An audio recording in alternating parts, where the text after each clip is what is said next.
and the plagiarism is continuous. The story of Noah and Noah's Ark is taken directly from tradition. The concept of the Great Flood is ubiquitous throughout the ancient world, with over 200 cited claims in different periods and times. However, one need look no further for a pre-Christian source than the Epic of Gilgamesh, written in 2600 BC. This story talks of a great flood commanded by God, an ark with saved animals upon it, and even the release and return of a dove, all held in common with the biblical story, among many other similarities. And then there is the plagiarized story of Moses. Upon Moses' birth, it is said that he was placed in a reed basket and set adrift in a river in order to avoid infanticide. He was later rescued by a daughter of royalty and raised by her as a prince. This baby in a basket story was lifted directly from the myth of Sargon of Akkad of around 2250 BC. Sargon was born, placed in a reed basket in order to avoid infanticide, and set adrift in a river. He was in turn rescued and raised by Aki, a royal midwife. Furthermore, Moses is known as the lawgiver, the giver of the Ten Commandments, the Mosaic Law. However, the idea of a law being passed from God to a prophet up on a mountain is also a very old motif. Moses is just another lawgiver in a long line of lawgivers in mythological history. In India, Manu was the great lawgiver. In Crete, Minos ascended Mount Dicta, where Zeus gave him the sacred laws, while in Egypt there was Meses, who carried stone tablets, and upon them the laws of God were written. Manu, Minos, Meses, Moses. And as far as the Ten Commandments, they are taken outright from spell 125 in the Egyptian Book of the Dead. What the Book of the Dead phrased, "I have not stolen," became "Thou shalt not steal." "I have not killed," became "Thou shalt not kill." "I have not told lies," became "Thou shalt not bear false witness," and so forth. In fact, the Egyptian religion is likely the primary foundational basis for the Judeo-Christian theology. Baptism, afterlife, final judgment, virgin birth, death and resurrection, crucifixion, the Ark of the Covenant, circumcision, saviors, Holy Communion, Great Flood, Easter, Christmas, Passover, and many, many more are all attributes of Egyptian ideas long predating Christianity and Judaism. Justin Martyr, one of the first Christian historians and defenders, wrote, "When we say that he, Jesus Christ, our teacher, was produced without sexual union, was crucified and died and rose again and ascended into heaven, we propound nothing different from what you believe regarding those who you esteem sons of Jupiter." In a different writing, Justin Martyr said, "He was born of a virgin, accept this in common with what you believe of Perseus." It's obvious that Justin and other early Christians knew how similar Christianity was to the pagan religions. However, Justin had a solution. As far as he was concerned, the devil did it. The devil had the foresight to come before Christ and create his characteristics in the pagan world. Fundamentalist Christianity, fascinating. These people actually believe the world is 12,000 years old. Swear to God. I actually asked one of these guys, okay, dinosaur fossils. He says, dinosaur fossils? God put those here to test our faith.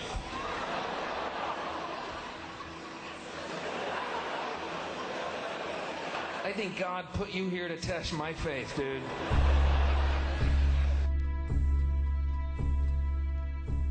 The Bible is nothing more than an astrotheological literary hybrid, just like nearly all religious myths before it. In fact, the aspect of transference of one character's attributes to a new character can be found within the book itself. In the Old Testament, there is the story of Joseph. Joseph was a prototype for Jesus. Joseph was born of a miracle birth. Jesus was born of a miracle birth. Joseph was of 12 brothers. Jesus had 12 disciples. Joseph was sold for 20 pieces of silver. Jesus was sold for 30 pieces of silver. Brother Judah suggests the sale of Joseph. Disciple Judas suggests the sale of Jesus. Joseph began his work at the age of 30. Jesus began his work at the age of 30. The parallels go on and on. Furthermore, is there any non-biblical historical evidence of any person living with the name Jesus, the son of Mary, who traveled about with 12 followers, healing people and the like? There are numerous historians who lived in and around the Mediterranean, either during or soon after the assumed life of Jesus. How many of these historians document this figure? Not one.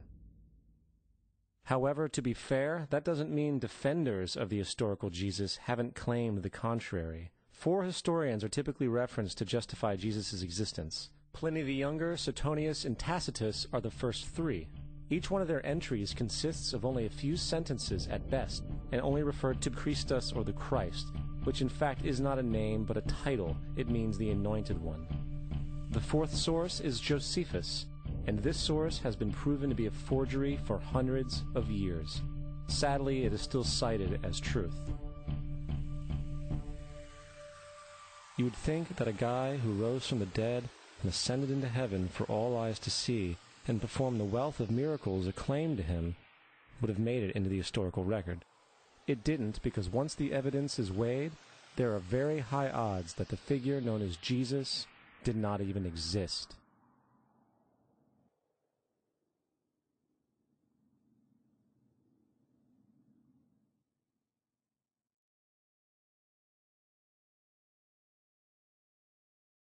We don't want to be unkind, but we want to be factual.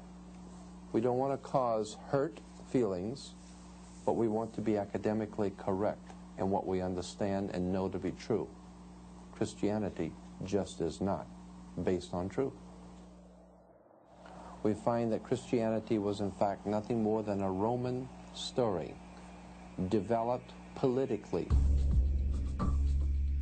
The reality is, Jesus was the solar deity of the Gnostic Christian sect, and like all other pagan gods, he was a mythical figure. It was the political establishment that sought to historize the Jesus figure for social control. By 325 AD in Rome, Emperor Constantine convened the Council of Nicaea. It was during this meeting that the politically motivated Christian doctrines were established, and thus began a long history of Christian bloodshed and spiritual fraud. And for the next 1600 years, the Vatican maintained a political stranglehold on all of Europe, leading to such joyous periods as the Dark Ages, along with enlightening events such as the Crusades and the Inquisition.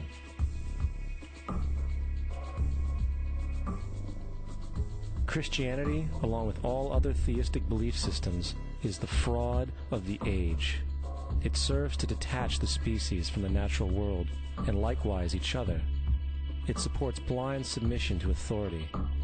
It reduces human responsibility to the effect that God controls everything, and in turn awful crimes can be justified in the name of a divine pursuit. And most importantly, it empowers those who know the truth, but use the myth to manipulate and control societies. The religious myth is the most powerful device ever created and serves as the psychological soil upon which other myths can flourish.